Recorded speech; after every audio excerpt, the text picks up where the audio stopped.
Assalamualaikum warahmatullahi wabarakatuh. Perkenalkan, nama saya Nur Hafizah Khairunisa dengan NPM 24106311100155. Saya dari kelas 1D, Program Studi Pendidikan Agama Islam, Fakultas Agama Islam. Di sini saya akan menjelaskan tentang ilmu hadis riwayah dan diroyah untuk melengkapi nilai UTS mata kuliah Ulum Al-Hadis. Ilmu hadis riwayah dan diroyah. Apa sih pengertian ilmu hadis itu?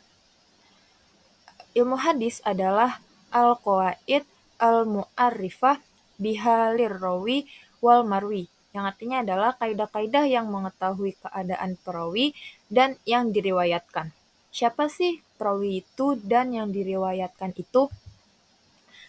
Perawi adalah orang yang membawa, menerima, menyampaikan kepada orang lain berita dari Nabi Muhammad SAW atau bisa kita sebut juga dengan sanad. Sedangkan marwi adalah isi berita yang diriwayatkan atau bisa kita sebut juga dengan matan.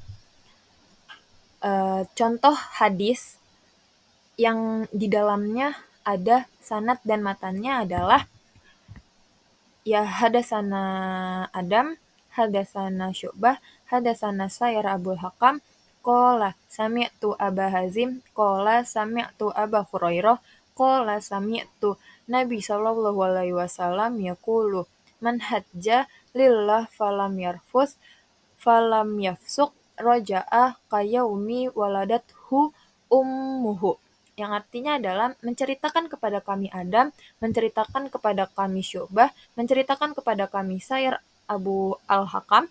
Ia berkata, aku mendengar Abu Hazim berkata, saya mendengar Abu Hurairah berkata, saya mendengar Nabi Shallallahu Alaihi Wasallam berkata, barang siapa yang berhaji karena Allah, kemudian ia tidak berbuat jima dan tidak berbuat kefasikan, maka ia pulang dalam keadaan seperti hari ketika ibunya melahirkan. Hadis riwayat Al-Bukhari.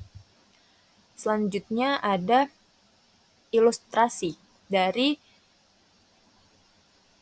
contoh hadis di sebelumnya itu, di mana Imam Al-Bukhari mendengar hadis dari Adam, Adam mendengar hadis dari Syu'bah, Syu'bah mendengar hadis dari Sayyar Abul Hakam, Sayyar Abul Hakam mendengar hadis dari Abu Hazim, Abu Hazim mendengar hadis dari Abu Hurairah, Abu Hurairah mendengar langsung hadis dari Nabi Muhammad Shallallahu Alaihi Wasallam. Nah, hubungan ini tuh saling sambung menyambung seperti mata rantai yang tidak terputus, yang bisa kita sebut juga dengan sanad. Jadi sanad di sini adalah mata rantai para perawi hadis yang nantinya akan sampai pada matan hadis. Itu matan hadisnya adalah man hajja lillah falam yarfus. Nah, selanjutnya juga ada pembagian ilmu hadis, di mana pembagian ilmu hadis itu terbagi menjadi dua, yaitu riwayah dan diroyah. Nah, riwayah adalah ilmu yang mempelajari tentang segala perkataan Nabi, perbuatan Nabi, periwayatannya, batas-batasannya, dan ketelitian segala redaksi dari periwayatan tersebut. Objek pembahasan ilmu hadis ini hanya berfokus pada diri Nabi Muhammad SAW. Sedangkan ilmu hadis diroyah adalah ilmu yang mempelajari tentang hakikat, periwayatan, syarat-syaratnya, macam-macamnya, hukum-hukumnya, keadaan para perawi dan syarat-syarat mereka, macam-macam periwayatannya, dan hal yang berkaitan dengan periwayatannya. Dan objek pembahasan di ilmu hadis diroyah ini yaitu sanad dan matan, yang akan menghasilkan kualitas hadis apakah bisa diterima atau ditolak. Dengan kata lain, ilmu hadis diroyah adalah sebuah input, di mana sanad dan matannya akan diteliti dan akan menghasilkan riwayah sebagai outputnya. Jadi, walaupun berbeda antara riwayah dan diroyah, keduanya tidak dapat dipisahkan karena adanya ilmu hadis riwayah tidak bisa lepas dari ilmu hadis diroyah.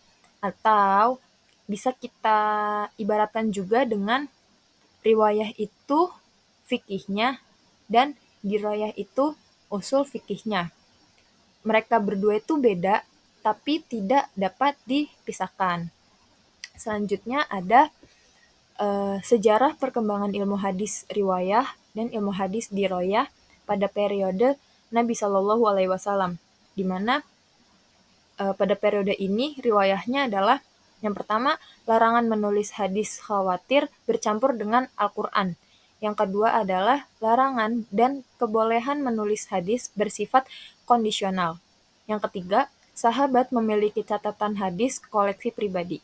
Dan diroyahnya adalah yang pertama, telah ada dasar ilmu hadis. Yang kedua yaitu dalam Al-Quran Surat Al-Hujurat ayat 6 dan Al-Baqarah ayat 282.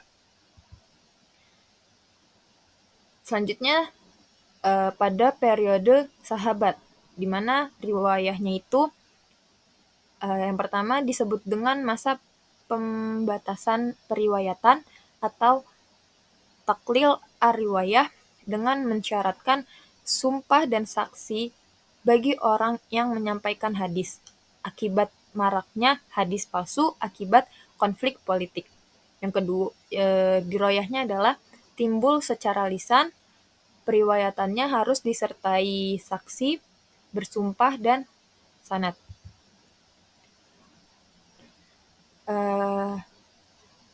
Sejarah pada periode tabi'in. Riwayahnya itu hadis ditulis dan dibukukan secara resmi atas perintah Khalifah Umar bin Abdul Aziz. Tokoh ulama yang melakukan adalah Ibnu Syihab Az-Zuhri. Model-model kitab hadis yang muncul, Muwatta, Mushanaf, Musnad. Penulisan hadis masih bercampur dengan perkataan dan fatwa sahabat. Dan diroyahnya itu timbul secara tertulis tetapi belum terpisah dengan ilmu lain. Penulisan ilmu hadis bergabung dengan ilmu fikih dan usul fikih, seperti kitab dan Ar-Risalah karya Imam Asy-Syafi'i. Selanjutnya, itu ada pada periode tabi'in, di mana riwayahnya itu yang pertama masa keemasan atau kejayaan kodifikasi hadis, yang kedua masa filtrasi penulisan hadis dipisahkan dari perkataan dan fatwa sahabat, yang ketiga masa klasifikasi hadis sahih sudah dipisahkan dari yang tidak sahih, yang keempat muncul kutubus sitah, yang kelima model kitab jami. Diroyahnya itu yang pertama telah terpisah dari ilmu-ilmu lain tetapi belum menyatu. Yang kedua, muncul kitab-kitab ilmu hadis seperti At-Tariq, Al-Kabir karya Bukhari, Tobaqot At-Tabi'in karya Muslim, dan lain-lainnya. Periode setelah tabi'in. Riwayahnya itu ada penulisan hadis secara sistematik, muncul kitab-kitab yaitu kitab Mustadrak, Syarah, Ikhtisar, dan lain sebagainya.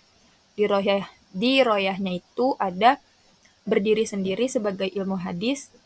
Kitab ilmu hadis pertama Al-Muhaddis Al-Fasil Baina Ar-Rawi wal Al-Wa'i karya Ramahur Muzi. Jadi sekian presentasi dari saya. Wassalamualaikum warahmatullahi wabarakatuh.